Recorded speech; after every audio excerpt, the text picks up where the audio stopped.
Hey, I'm James from Slipstream Creations. This bike is a 1975 Honda CL360 Scrambler, and there's kind of a cool history to it. Chris, the owner of this bike, got it on his 14th birthday back in 1985. And as you might expect, over the course of 40 years, it ended up getting a little bit neglected.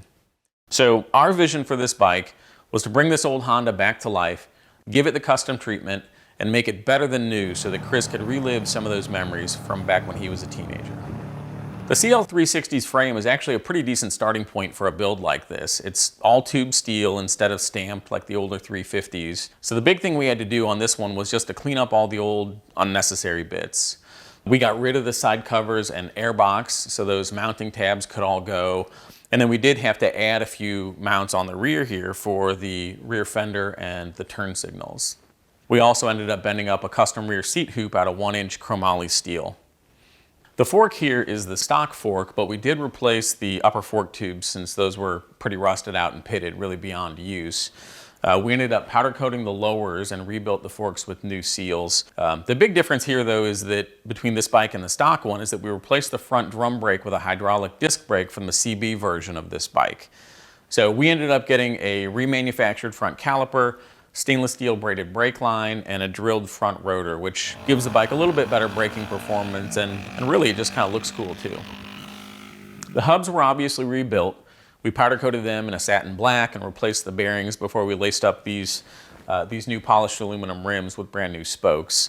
It's always kind of a balancing act trying to decide how much of the original bright work to keep and how much of it we end up blacking out or painting. This time we decided to keep these bright polished aluminum rims. Ultimately, we thought this did a pretty nice job balancing the black that we were going to use for the engine and the exhaust, and kind of picks up on the silver of the fenders and the tank graphics, which we feel pretty good about. We ended up using Shinko 705 dual sport tires on this build, which are a really nice kind of 70-30 on-road, off-road tire that looks fairly beefy, but also does ride really well too. We were lucky enough to be able to use the original tank on this build. The exterior was really rusted and beat up, but the interior was in really nice shape. We did make a few adjustments to the mounting points though, because when you look at a stock CL360, the tank and the subframe don't really make a nice straight line. So it's not nearly as bad as on the older 350s, but it's still kind of an odd visual line. So we relocated all the tank mounts so that the bottom edge of the tank flows right into the subframe here and gives it a nice straight belt line from front to back. This paint design is something we worked on back and forth with the customer. The only thing that was really sure going into it was that we were going to go with a metallic blue and silver design. So we ended up exploring 4 or 5 or 6 different design concepts before we landed on this big silver Honda wing logo. It turned out really clean and simple, and it does walk away from the vintage vibe a little bit, but we think it turned out pretty great. We ended up using this same silver to paint the fenders. We did those in a satin finish though, but they really do tie in nicely with the overall colorway of the bike. For this front fender here, we started with a stock unit, modified it to give it sort of that short, sort of minimal look to it. And then on the rear, this fender is a custom fender that we made. So we definitely wanted to streamline it compared to the chunky stock fender, but it still needed to provide some minimal functionality. So as we typically do, we extended the rear fender all the way up to the swing arm here to keep debris and water off the air filters and off the engine to help keep everything nice and tidy. And then on the back here, we also mounted an aftermarket LED taillight unit and a custom-made license plate bracket too. We did upgrade all of the lighting on the bike. Along with this taillight, we have some bullet-style turn signals here that share a similar profile and shape to the taillight. And then in the front, we've got an aftermarket headlight that also has a similar bucket shape to the taillight and turn signals. So we've got that mounted up with a custom fabricated bracket that keeps the headlight and turn signals nice and tight up to the frame. The lighting is all powered by an updated electrical system. We've got a lithium battery stashed under the seat here in a custom-made electronics tray. We also upgraded to a modern regulator rectifier and updated all the wiring and ignition components too, including an electronic ignition unit from Charlie's Place. One thing, unfortunately, that wasn't salvageable on this bike was the engine.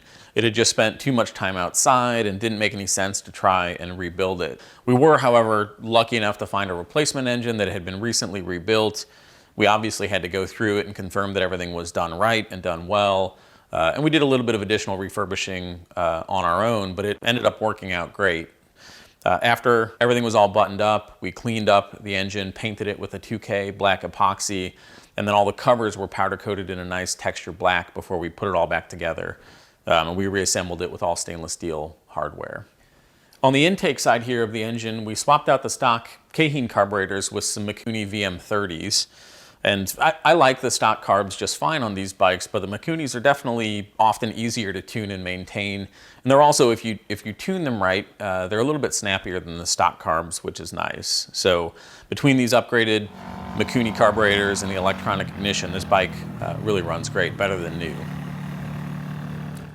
Over on the exhaust side, these aren't the actual original headers for this bike, but they are stock, or at least they started out as stock. So in order to fit these shorty mufflers on here, we did have to add a little bit of length to these tubes and then modify these bends up here a little bit just to get things lined up perfectly in parallel. We also had to tweak the heat shield mounts a little bit, so we made some new custom mounts and welded those on. And then these headers were Cerakoted in a satin black ceramic coating.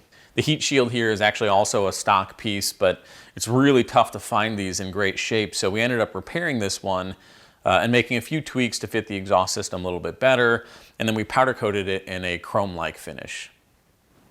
For the seat, we kept the subframe long enough so that the bike could still be ridden two up. The custom steel seat pan here we made and then custom shaped the foam to flow with the rest of the lines of the bike here. The seat's a little bit narrower so you can reach the ground a little bit easier, and the front of the seat tucks up real nicely here right up by this tunnel on the tank, which is only really possible because of the way we modified the tank mounts on this bike.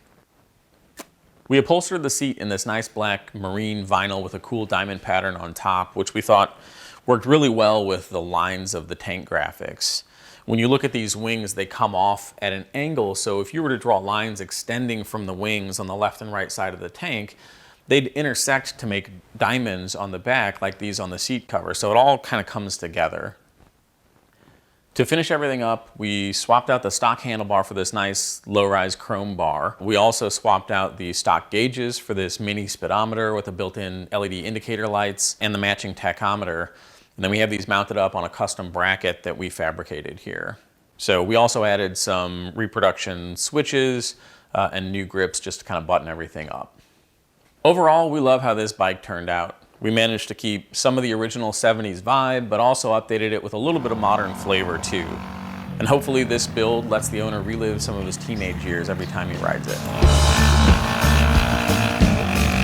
Let us know in the comments what you think of this build and if you would have done anything differently. And if you enjoyed this video, be sure to like the video and subscribe to our channel.